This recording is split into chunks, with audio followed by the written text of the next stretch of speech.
Queridos amigos, sejam bem-vindos ao canal Vida Espírita. Meu nome é Cristina Brito, este é o programa Projeto 15 Minutos, o Céu e o Inferno, e aqui diariamente nós estudamos, à exceção dos sábados, por mais ou menos 15 minutos, o quarto livro da Codificação Espírita, realizada por Allan Kardec, O Céu e o Inferno.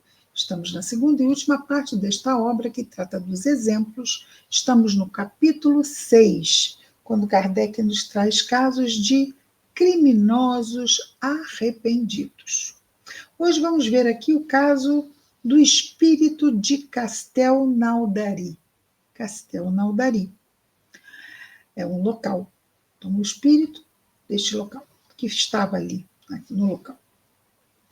Então Kardec começa dizendo: numa pequena casa perto de Castelnaudary, ocorreram ruídos estranhos e diversas manifestações que fizeram considerar assombrada por algum mau gênio, ou seja, mau espírito. Por esse fato, ela foi exorcizada em 1848 sem resultado, ou seja, um sacerdote católico fez o processo de exorcismo para tirar dali o mau espírito e pronto, não aconteceu nada, não houve resultado.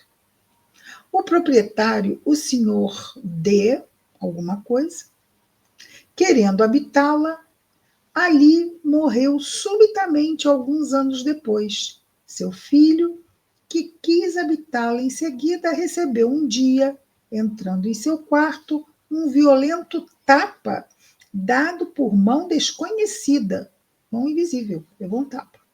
Um fenômeno de efeito físico. Como estava perfeitamente só, não pôde duvidar que lhe veio de uma fonte oculta e foi por isso que resolveu deixá-la, a casa, definitivamente. Há no lugar uma tradição segundo a qual um grande crime fora cometido ali, naquela casa.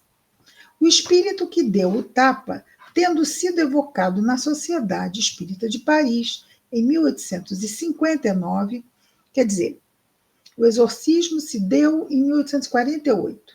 11 anos depois, em 1859, Kardec evocou o espírito. E o espírito se manifestou por sinais de violência, ou seja, através do médium, né? Batidas e... Todos os esforços para acalmar esse espírito foram improdutivos. São Luís, um espírito de alta estirpe, não é? De escol, como se diz, não é? Espírito elevado, foi chamado para elucidar sobre isso, foi perguntado. Então ele foi interrogado a esse respeito e respondeu: é um espírito da pior espécie, um verdadeiro monstro. Fizemo-lo vir, mas não pudemos constrangê-lo a escrever, apesar de tudo que lhe foi dito. Tem o seu livre-arbítrio. Dele, do livre-arbítrio, o infeliz faz um triste uso. Pergunta a São Luís: esse espírito é suscetível de melhorar-se? Resposta: por que não? Não o são todos? Este, como os outros? Todos nós, não é? É a lei do progresso. E ele continua respondendo, dizendo: entretanto, é necessário esperar encontrar dificuldade. Mas, por perverso que seja, o mal retribuído com o bem acabará por tocá-lo. Que se ore primeiro e que seja evocado em um mês. Poderei julgar a mudança que nele se operará. Então, primeiro façamos o bem e esperemos que o bem toque seu coração. Durante um mês, orariam por ele e só depois voltariam a evocá-lo. Pergunta. Não. Continua Kardec a dizer. O espírito, evocado de novo mais tarde, mostrou-se mais tratável, depois, pouco a pouco, submisso e arrependido. Das explicações fornecidas por ele e por outros espíritos, resultou que em 1608, vejamos, o exorcismo se deu 11 anos antes, 1848, mas em 1608, mais de 200 anos depois, 200 anos antes, não é? Em 1608, esse espírito habitava essa casa, onde assassinou seu irmão por suspeita de ciumenta rivalidade, ferindo-lhe a garganta enquanto dormia. E alguns anos depois, aquela a quem fizera sua mulher depois da morte de seu irmão. Então vejamos, ele matou o irmão por causa de uma possível rivalidade, não é? O seu irmão por suspeita de ciumenta rivalidade, ferindo a garganta enquanto dormia. Matou o irmão. Alguns anos depois, aquela a quem fizera sua mulher, depois da morte do irmão. Aí fica aqui. Matou também? Então, aqui. Ele habitava a casa onde assassinou o seu irmão enquanto dormia, e alguns anos depois dá a entender que ele também assassinou a cunhada de quem fizera sua esposa. Depois, obviamente, que o irmão morreu. Ou seja, ele não foi descoberto que ele foi o assassino do irmão. Isso se deu quando? 1608. Em 1659, 49 anos depois,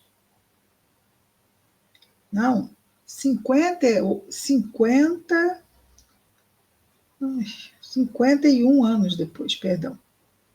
51 anos depois, ele vai falecer com a idade de 80 anos, sem ser perseguido por suas mortes, quer dizer, pelos assassinatos que praticou, as quais se davam pouca atenção nesses tempos de confusão. Depois da sua morte, não parou de procurar fazer o mal e provocou vários acidentes causados nesta casa. Um médium vidente que assistiu à primeira evocação viu no momento em que se quis fazê-lo escrever. Sacudia fortemente o braço do médium.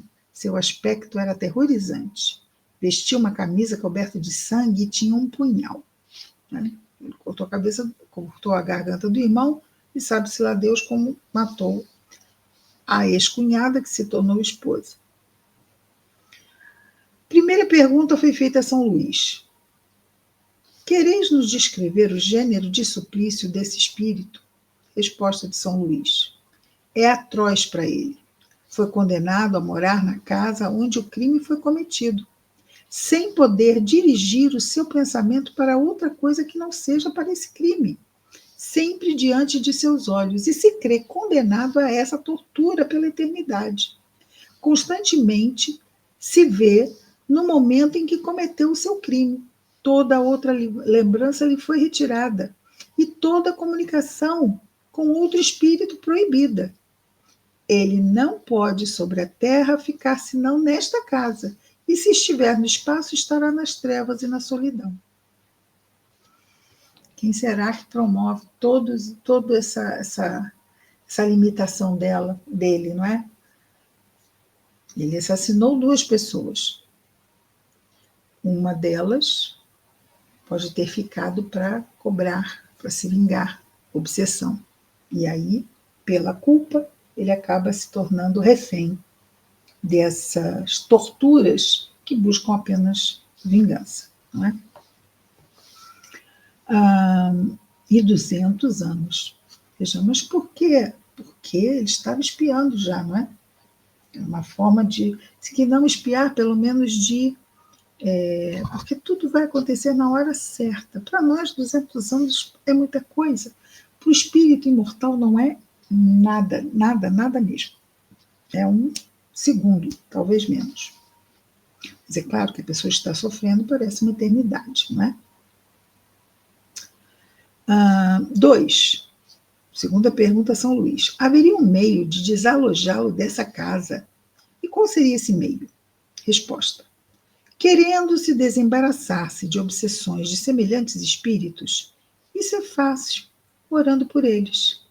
É o que se negligencia sempre fazê-lo. Ou seja, todo mundo quer se livrar de um mau espírito, mas ninguém ora por ele. Prefere-se atemorizá-los por fórmulas de exorcismo que os divertem muito. 3. Pergunta a São Luís. Dando às pessoas interessadas a ideia de orar por ele, e nós mesmos orando por ele, o faríamos que mude? Faríamos com que ele mudasse? Resposta: sim. Mas notai que eu disse orai, e não fazer orar. É orar de coração, realmente se importando com aquele irmão de humanidade. Terceira pergunta, São Luís. Dando às pessoas interessadas... já vimos essa, perdão. Quarta pergunta, São Luís. Eis 2 séculos que ele está nessa situação. Aprecie esse tempo como se fosse vivo. Quer dizer, o tempo lhe parece tão longo ou menos longo como se fora vivente? O tempo lhe parece tão longo ou parece a ele menos longo do que fora quando estava encarnado? Resposta: parece-lhe mais longo. O sono não existe para ele. Então, ele está acordado, né? Temos uma ideia de estar vivendo aquilo sem a nosso período, porque na noite nós descansamos a mente. Não é? Na maioria dos casos, né? Alguns não conseguem, mas hoje nós temos até a ajuda da medicina para nos ajudar nesse sentido, mas do lado de lá não temos isso. Então, ele está há 200 anos e não dorme. Quinto, pergunta São Luís. Foi-nos dito que para os espíritos o tempo não existe e que para eles um século é um ponto na eternidade. Não ocorre, pois, o mesmo para todos? Resposta: não, certamente. Assim, não é senão para os espíritos chegados a um grau muito elevado de adiantamento, mas os espíritos inferiores, algumas vezes, o tempo é bem longo, sobretudo quando sofrem. Sim, isso é uma percepção subjetiva, não é?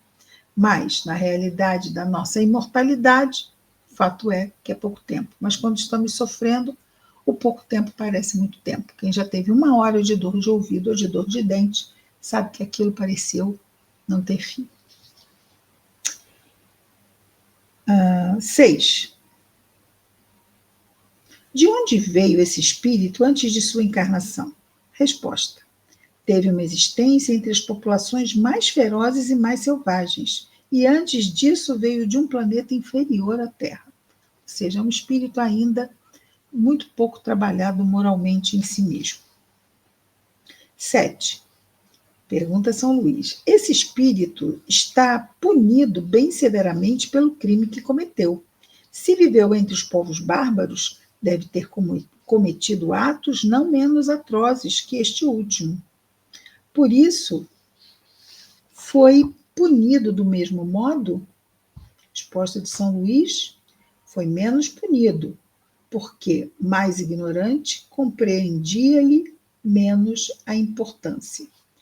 Sim, ele não é punido da mesma forma.